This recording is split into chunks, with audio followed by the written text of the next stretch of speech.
Hi guys, so today I've got something a little bit different for you. I thought I'd share with you a few nail polish social media hints and tips. When I first started there was a lot that I wondered about, and without obviously all the new friends that I've made I wouldn't have had a clue. So I thought I'd share with you some of the things that I've learned along the way. So first up, these can go, some go more for YouTube, some more for Instagram, or some for both. So no matter what the platform that you're using, there might be something relevant to you here. Okay, so first up is the name.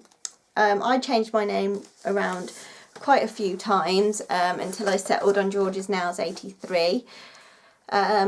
Sometimes I think, could I have found something else, but sometimes it's hard because names are used up already. Try and find something that you like and try and stick to that name, unlike me. Also, try and make sure it's subject related to what you're sharing. So obviously I've got the word nails in mine. And try and keep the name the same for all of your accounts.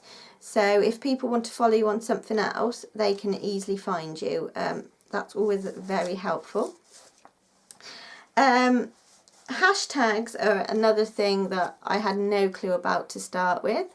So what I tend to do is I've got a load of hashtags wrote out in my notes on my phone, so I can just copy and paste them when I post photos on Instagram, because sometimes it takes ages to put all these hashtags.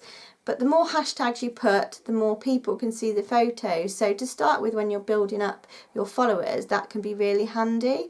I'll pop some down below so that you can have a look at what you might want to use. Now on YouTube, it's got sort of a tag section. I still struggle with this a little bit, but I tend to write in there the names of the polishes that I'm using and sort of the subject, what the video is about.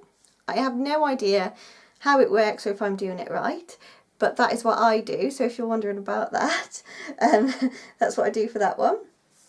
Another way of getting some more followers, making friends and things, is doing collaborations. I was very lucky that Lisa Hendy introduced me to a lot of collaborations and things, so I'll link Lisa's channel down below.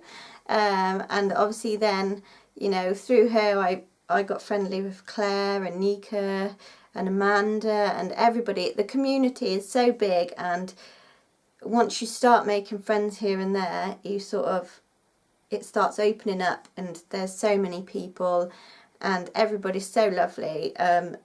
So yeah, so collaborations is a good way to sort of dive in and meet new people, and again, hopefully get yourself some more followers or subscriptions, or you know, or things like that. I've got a followers app that I use because sometimes, unfortunately, you do get people following you and then deleting you straight away. I don't know why people do it. It's quite rude. If you want to follow for the content, then do, and if you don't like the content, just don't follow. Also, I don't like the way that people sort of pressurize you into following them back.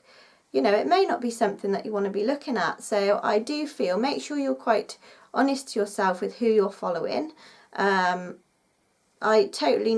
only follow what I want to follow, and I think if they don't follow me back, it doesn't matter. If people add me and then delete me because I don't follow them back, it doesn't matter.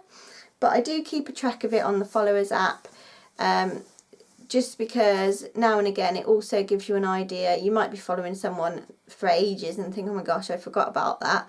So yeah, so that's quite a good way. Mine's just one on the iPhone. You can get loads of them, I'm sure. So another thing for nail polish is swatching. Now, if you wonder how people get so many swatch pictures, it's because the secret is to do speed swatching. And a lot of people, when I've said this before, have thought it's very strange. But what I do is I paint these 4 fingers on my left hand and to do my bottle shot. So I don't actually, when I'm swatching, I don't actually wear the polish on both hands. I just literally swatch on 4. So I do the swatch, off, next swatch, picture, off. I like that, and that way you can get a lot of photos done. If there's a lot of polishes you want to share if you've got new ones, or again, you know, collaboration ones, or ones to show in a video that you want to show but you haven't got the time to wear them all. Speed swatching is a very, very good way to do it.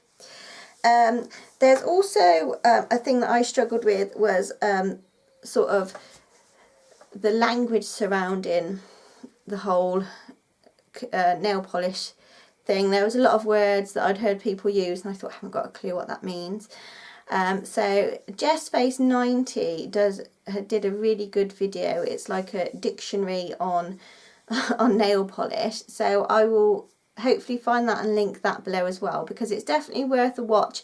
If there's some words that people use to describe things and you don't know what they mean, that is a really good way to find out, and then you'll think, oh, okay.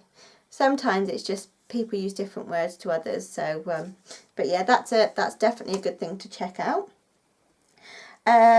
Taking swatch pictures is another thing. I definitely advise getting yourself a daylight lamp. I do a lot of my swatching or painting my nails at night time, so I need it to take my photos, but it also it gives a very natural feel to the polish, and it definitely shows the colour in its true form more so than obviously artificial lighting. You can get the daylight lamps on eBay or Amazon. They're not that expensive. I've got quite a big one, which was £20 I think, and it's lasted me, I've had it a good couple of years now, so so yeah, it's definitely worth investing in those. As for filming lighting, I do just use the natural light. I haven't got any big equipment. I don't think, hopefully it's not too bad. I've never had any complaints about that, so yeah, but I do, obviously it does mean that I have to film in the day, which can be difficult. Don't worry, do you know what, don't worry if you can't get out too many videos. A lot of people, although it seems they're posting a lot of videos, they only actually post one a week. And also, don't worry yourself. Some accounts obviously have a lot more followers than others. It obviously depends when they started. There is a lot of YouTube channels out there now with nail polish, and again on Instagram I'm discovering new people every day. So don't be offended if you haven't got as many followers, because it's not that people don't like you, it's just that people either haven't found you, or like I say, there's that many about. I mean, my subscriptions on YouTube at the moment are 60, which is quite a lot when you're trying to keep up with the daily videos. And I'm always getting people asking me to check their channels out, which I do as much as possible. But at the moment I do struggle sometimes to keep up with my old subscriptions anyway. So so yeah, so that's another thing. I wrote down content. I used to really worry about content, so what I did was I separated my Instagram accounts, and I've got a life one as well as my nails one. But I do tend to pop in the odd life picture now and again, because I know people like to see it, but I have given my followers the option to follow my life account as well, so if they like to see pictures of my boys they can go on that one. I'll link my Instagram accounts down below. But yeah, if you're sort of saying that your account's a nail polish account, then obviously don't post. I would advise not to post too many pictures of random things, because not as much as like I don't personally mind, I like to see a lot of things going on. It's nice to see what everybody gets up to, especially because, you know, you get to know these people, but a lot of people do like to see just the nails. And I find that sometimes if I have posted a random photo, my followers go down quite significantly, which is awful really, isn't it? Some people are so fickle, is that the word? I don't know. But yeah, but like I say, I wouldn't stress yourself out too much about followers and things. This for me is a hobby and I really enjoy doing it. So I would say make sure that for you is the main thing. You need to enjoy doing it. YouTube has changed a lot. I don't personally understand the ins and outs because I've not been on here a long time compared to others. But I know people are a bit annoyed with it. And And I can understand, because if you're used to something and they change it, and especially when it comes to money things, and that's all beyond me, I must say. But yeah, it's but so definitely make sure it's something that you enjoy doing it.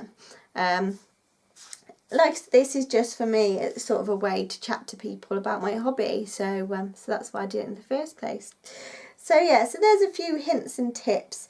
If you've got anything you'd like to know, then please leave a comment down below. I probably haven't covered everything, but these were just a few things that I thought of that when I first started up I wondered about. Yeah, so thanks for watching that, guys. That's all for today. Make sure you leave me a thumbs up. Again, if you've got anything to ask, leave me a comment down below, and I will see you next time. Bye.